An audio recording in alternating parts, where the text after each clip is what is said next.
Hello, hope all of you are doing well. I want to talk about the power of authenticity and why this is your superpower. It's an incredible feeling when you can be authentically yourself. And what this looks like is showing up as your true self without fear, without apology, speaking your mind, pursuing your passions, embracing all of those crazy quirks that you have, having the ability to be authentically yourself builds trust. It creates deeper connections with the people in your lives, and it frees you from the exhausting cycle of pretending to be something you're not. So being your truth, being who you are really meant to be, can kind of be a little difficult if you don't know what that is. It's letting go of judgment, letting go of, what everybody else expects you to be, how everybody else interprets you, how they see you, and versus how you see yourself or how you want to be seen, that's closer to being in line with who you really feel like you are inside.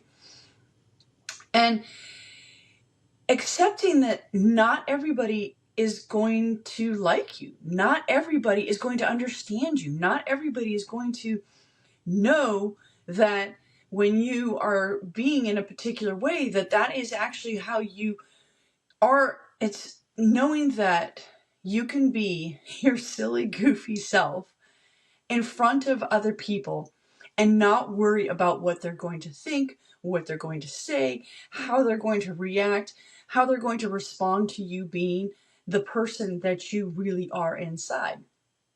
And when you stop fearing that judgment and you gain the freedom to live life on your own terms, it's so freeing.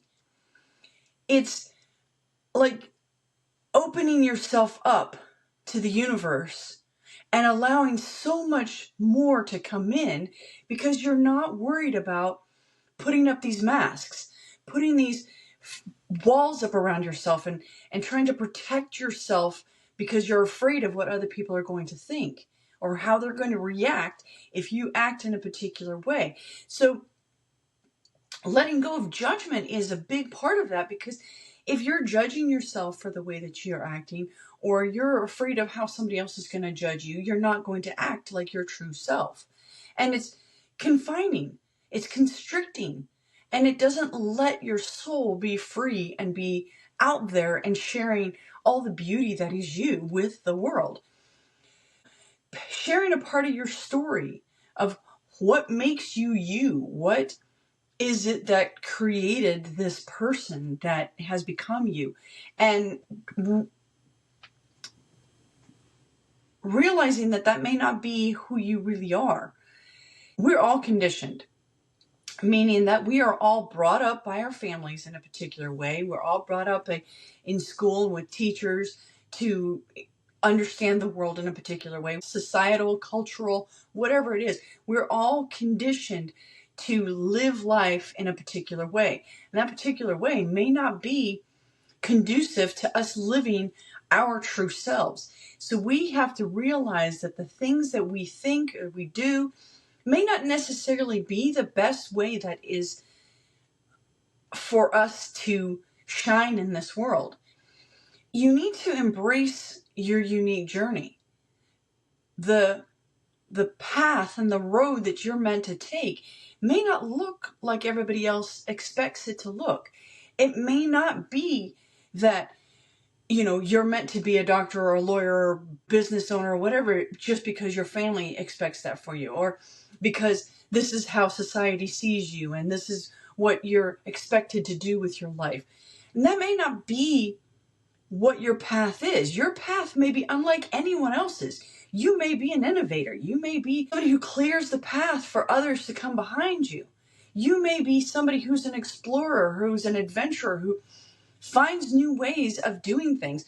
And if you've been held back because you're doing something or living life the way that others expect you to be living, then you're not progressing and shining your light the way that you should with the world.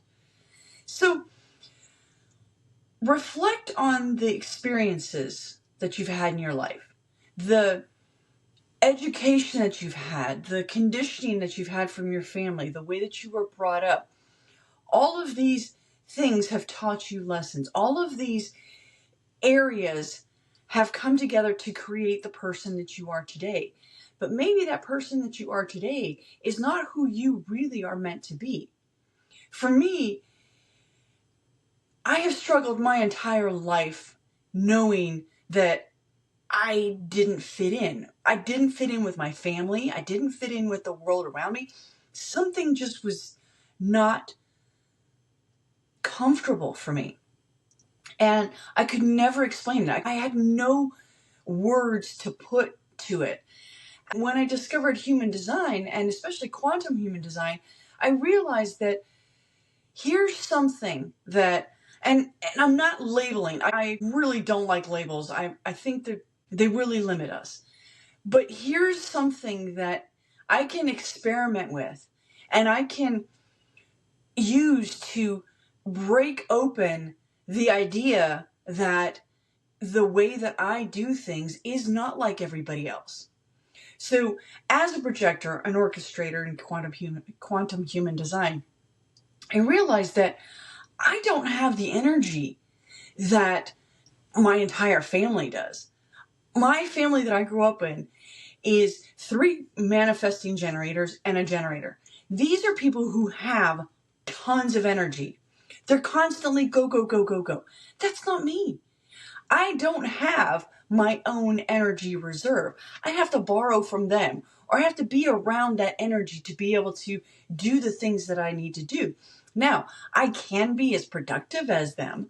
I can do all the things that they want to do, but I have to make time for me to be able to regenerate, to refresh, to collect myself.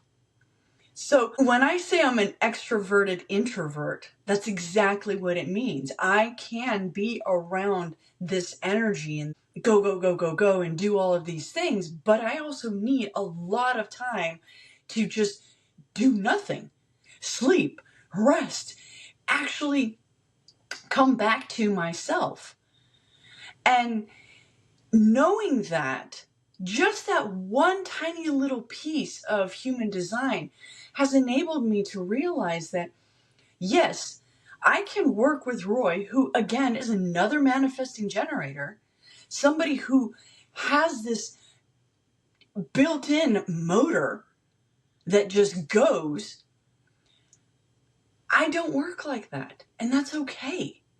I have to realize that all of these things that I thought were me, that were authentic to me and to who I was, are really not. I'm borrowing from other people. I'm, integrating their energy and enhancing it in myself, and thinking this whole time that I was lazy, or I was bossy, or I'm pushy, or telling everybody what to do. That's just how I am. Not that I'm bossy, lazy, pushy, or tell everybody what to do, but that when I'm not living true to the experiment that is me as a projector or an orchestrator, that I'm not waiting for people to ask for my advice. I'm giving it without asking, and being told that I'm bossy, or I'm telling people what to do, or I'm pushy, because that is part of who I am. I am the person who has a lot of answers. I know a lot of stuff. But if people aren't asking me for the information, I can't push it on them. I can't, tell them, hey, here, this is what you need to do. I see a solution for this, do that, do the other.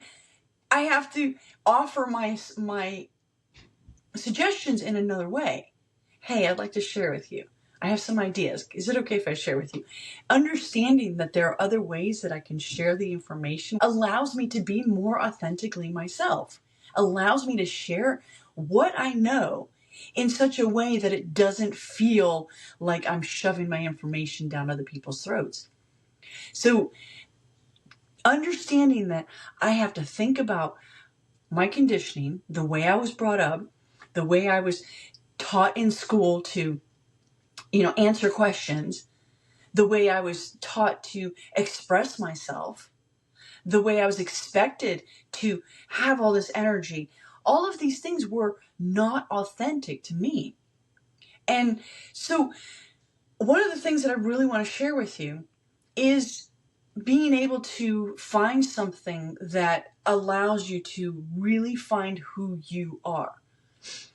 If you want a quantum human design chart, you can go on to humandesignchart.com, and it's with by Karen Curry Parker. I'm like reading all her books. I'm learning all about this. I'm actually studying to be certified in quantum human design because I do want to share it, but more because I want to learn more about me and the people around me. The more I understand them, the better I can communicate with them, and the better I can communicate with others, because I'm living truer to myself. And I'm not allowing that judgment of others, thinking that I have to work in a particular way, or that I have to have all this excessive energy, or that if I go take an afternoon nap, I feel guilty about it. No, because that is who I am. That is how I work. So it's really about knowing who you are, how you function, what kind of life are you living? Are you living true to who you really are? Who you are designed to be? Life is an experiment. So why not have a tool that helps you to experiment better than trying to just figure all this shit out? Sometimes it's so confusing. What is going to help me to progress and be a better person and be a more efficient, contributing member of society? For me, this is something that really works, and I really am embracing all of the knowledge that I'm gaining from this. And trust me, I'm moving forward and sharing a lot more of this with you, because I really think that it's something that the more people know about it, the easier it's going to be for us to communicate with each other. Not that we can go out and say, oh, I'm a projector, or I'm a manifesting generator, or I'm a manifestor, generator, reflector, whatever. Not that we're going to be labeling each other, but that we can better understand how to communicate with each other, because we have a better understanding of how we all work and how we work together, because every single one of us has a unique spin on this. And every single one of us, as Karen says, is a cosmic, revolutionary, once in a lifetime event. And we need to start living truer to who we really are, not what others expect of us. We all have a specific thing that we can contribute to the world. But if we don't even know what that is, or how to access it, or how to gain the knowledge to be able to know what it is that we need to contribute to the world, or feel the need to contribute to the world, how can we be authentically ourselves? How can we be that true, real person? How can we be completely transparent with who we are if we don't even know who we are? So in order for us to access that superpower, we need to find that tool. That tool for me is the quantum human design system. It's an amazing thing. I love it. So as I said, I'll be sharing a little bit more about it. I'll let you guys know a little bit more about each one of the different types, how they work, and all that kind of good information. You can go on, do your design. You can learn more about it. You can find something that will help you to express yourself better with the world and be more transparently authentic and be more of who you are meant to be. I hope this resonated with you. If it did, please subscribe, give it a thumbs up, give me a comment below. Let me know if this is something that interests you, if you've heard of it before, if you've heard of human design, if you've heard of quantum human design. I'd love to know. Like I said, I'm getting certified in this because I want to be able to share more and be accurate in what I'm sharing. And the more I learn, obviously, the more I'm going to share with you. But I'm going to start a series and talk more about this and on just coming back to who you're meant to be. My word for this year is peace. And not world peace, that would be phenomenal, but peace in ourselves. I think in order for us to create some big change in this world, we need to start with ourselves. It's not always easy. It takes work. But if you have tools and you have ways of being able to do that a little bit easier, journaling, using EFT or a system like quantum human design, having affirmations and knowing how to create intentions that work the right way, not the way we've been taught. That's another thing that I learned that really, really makes sense. I'll share a better way to manifest things in your life that will actually work, not the typical way that you've been taught. So I hope this resonates. I hope you guys have a great afternoon. And remember, live life adventurously. It's the only way to live.